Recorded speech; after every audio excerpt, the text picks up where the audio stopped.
Japan really built everything. Speed, firepower, weird experiments, and battlefield cleverness, all packed into one arsenal. To kick things off, here is tanks. Type 92, Ju Sokosha. This was one of Japan's earliest tankette designs. It served primarily with the cavalry, used heavily in Manchuria. It was light and fast, but the armor was minimal. Type 94, TK, often considered the workhorse tankette of the Imperial Japanese Army. It was cheap to produce and highly mobile, crucial for scouting operations in the early phases of the war. Type 97 Tiki. This design offered significant improvements over earlier tankettes. It featured a fully rotatable turret and better visibility. It saw widespread use from China to the islands. Type 95 Heigo. This was the primary light tank used throughout the entire war. Highly successful in the initial engagements in Malaya and the Philippines. Sadly, its 37mm main gun became obsolete very quickly. Type 98 Keini, an attempted replacement for the aging Heigo. It boasted excellent speed and better sloped armor. However, production priorities meant very few of these ever actually reached the battlefield.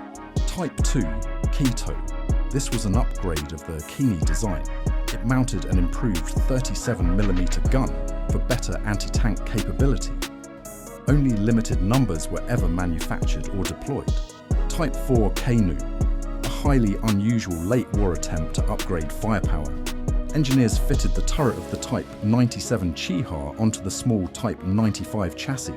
It was cramped but provided a boost in punch. Type 89 One-Go, the Imperial Army's first true domestically produced medium tank. It was slow and heavily riveted. It proved reliable in the earlier Chinese campaigns, but was completely withdrawn by the late war. Type 97 Chiha, the standard medium tank of the Japanese forces for much of the conflict. Its low-velocity main gun was excellent for infantry support, but it struggled against Allied armor. Type 97 Shinhoto Chiha, the definitive upgrade to the standard Chiha.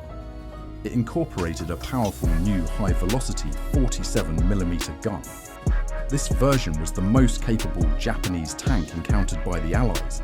Type 1 Chihi, an improved medium tank featuring a completely welded hull and thicker armor plating. It used the same effective 47mm main gun. Only limited numbers were ever completed. Type 3 Chi-Nu. This was the pinnacle of Japanese medium tank design during the war. It mounted a high-velocity 75mm gun, designed almost exclusively for the final defense of the Japanese home islands. Type 91, a massive, multi-turreted heavy tank design developed in the 1930s. It was slow and overly complex. Only a handful of these very large vehicles were ever constructed. Type 95 Heavy Tank, a multi-turreted heavy tank weighing approximately 26 tons. It was considered too slow and complex for effective combat. It was essentially a technological dead end. Type 2 Kami, Japan's most common and recognized amphibious tank. It used detachable pontoons for buoyancy. Once ashore, it dropped the pontoons and became a standard light tank. Now let's look at self-propelled guns and tank destroyers. Type 1 Honi 1, the Imperial Army's first dedicated tank destroyer or self-propelled gun. It used the reliable Type 90 field gun, mounted openly on a modified Chiha chassis. Type 1 Honi 2, this variant focused on fire support rather than anti-tank duties. It featured a short barrel, 105mm howitzer. It proved valuable for destroying enemy fortifications.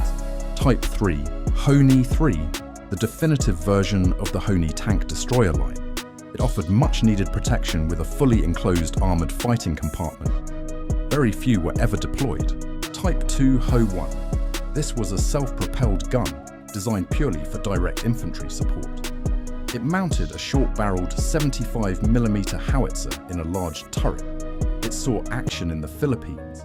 Type 4 Ho-Ro, a monstrous self-propelled howitzer. It utilized a huge 150mm weapon for devastating heavy bombardment.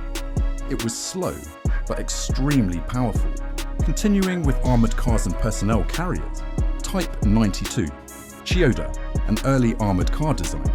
It was mostly utilised by the SNLF, the Japanese Naval Landing Forces. It adapted commercial vehicle components for military use. Type 91, Somo, a fascinating design capable of running both on roads and on railway tracks. It was instrumental in guarding the vast Manchurian railway network. Type 95 Soki, a dedicated armoured railway car. It was used extensively for patrolling and protection against guerrilla attacks along the crucial transportation lines in China. Type 1 Hoki, the standard armoured personnel carrier for the Japanese army. It was fully tracked, offering excellent cross-country performance. It could carry up to 12 infantrymen. Type 1 Hoha, a Japanese armoured half-track. It was partly inspired by similar Allied designs. It was used primarily for mechanised infantry transport, though production numbers were low.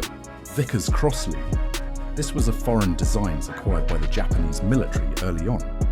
These British armoured cars provided the blueprint for many later domestic armoured vehicles. Sumida M22593, an important early armoured car, sometimes confused with other Type 91 variants.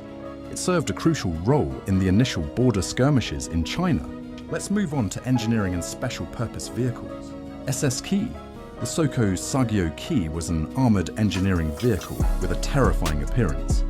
It featured massive mine-clearing rollers, cranes and other intimidating attachments for battlefield engineering tasks. Type 97 Chi-Yu, a specialised engineering variant based on the Chi-Ha medium tank. It was designed primarily for mine clearing and obstacle removal duties. Type 95 Raikai, a dedicated, fully tracked engineering and recovery vehicle. It was essential for towing heavy equipment and salvaging disabled armour from the front line. Now let's look at trucks and transporters. Type 94 six-wheeled truck. This was a highly successful medium-capacity military truck. It served as a critical logistical backbone for the Imperial Army throughout the China campaign. Type 97 four-wheeled truck, a lighter utility truck used for rapid transport and officer movement. Its four-wheel drive capability made it versatile in rough terrain. Type 1 six-wheeled truck, an improved and standardized logistical truck introduced late in the war. It was rugged and designed for maximum resource efficiency and wartime production. Toyota G1GA, early commercial trucks produced by Toyota. They were quickly militarized and pressed into service when the conflict escalated.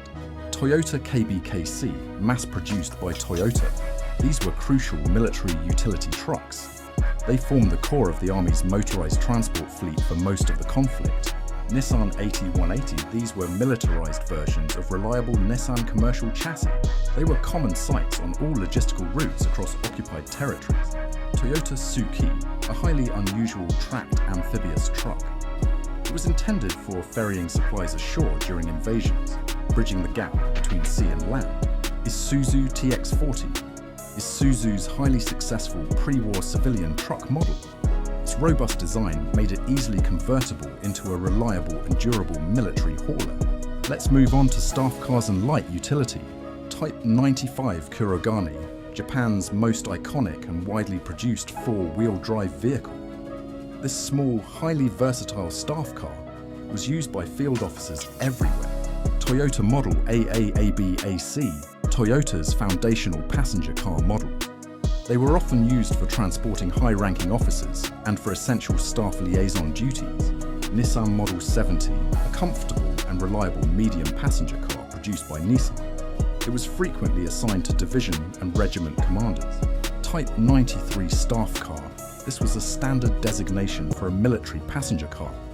It was ruggedized and served crucial roles, transporting commanders quickly and safely. Type 98 passenger car, a streamlined passenger car model introduced late in the war. Its design emphasized simplicity and ease of manufacture over luxurious comfort. Toyota 414 Command Car.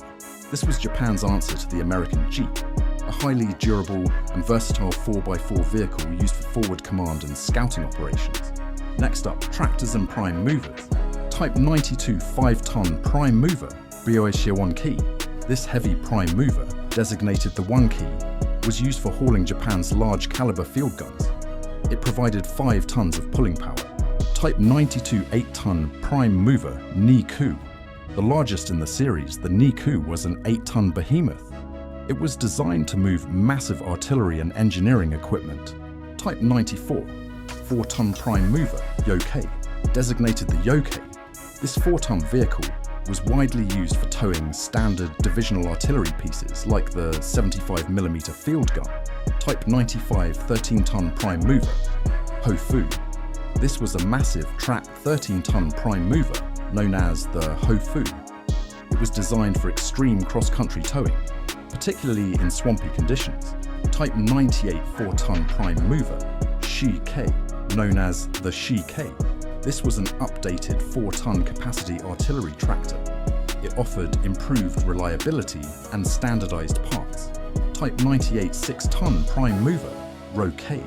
The 6-ton Rokkei was a heavy workhorse. It was used primarily for transporting medium artillery and large amounts of critical ammunition. Komatsu 3-ton tractor, a smaller, highly reliable tracked tractor built by Komatsu. It was instrumental in light engineering, clearing debris, and preparing defensive positions. Type 1 Hoki tractor, an armored tractor based on the chassis of the Hoki personnel carrier. It was used for heavy towing and recovery in high-risk forward areas. And our last category is motorcycles. Type 97 Rikuo. This was essentially a licensed and manufactured version of the American Harley-Davidson motorcycle. It was the crucial two-wheeled scouting and dispatch vehicle. Type 93, an early model military motorcycle. It was frequently fitted with a sidecar to carry supplies, ammunition, or a machine gun crew. Kurogane Trike. This simple, 3-wheeled motorized vehicle was cheap and effective, used widely for light cargo transport and courier services, especially in tight urban areas. Type 98 motorcycle, a standardized, basic military motorcycle model. It was used for essential communication, dispatch riding, and light patrol work.